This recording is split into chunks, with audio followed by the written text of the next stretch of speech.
নমস্কার, জয় শিব শম্ভু। আমরা এখন যাচ্ছি গঙ্গাসাগরে।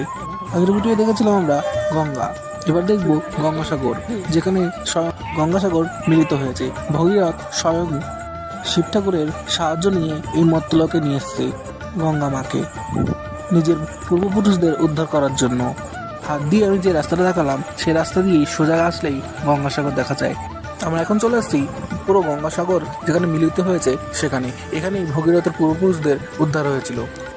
আমরাও স্নান করে নেবো এবং গঙ্গা মাকে পুজো করে নেবো। নারকেল, শাড়ি, একটু ধূপকাঠি, কিছু খুচরো পয়সা, নিজেদের সামর্থ্য মতন। সন্ধ্যাবেলায় সন্ধ্যা আরতিটা উকিলমুনির আশ্রমে খুব সুন্দর হয়, তাই সন্ধ্যাবেলাতে আসতেই হবে উকিলমুনির আশ্রমে সন্ধ্যা আরতি দেখতে। আমার সঙ্গে সঙ্গে তোমরা সন্ধ্যা আরতিটা দেখা।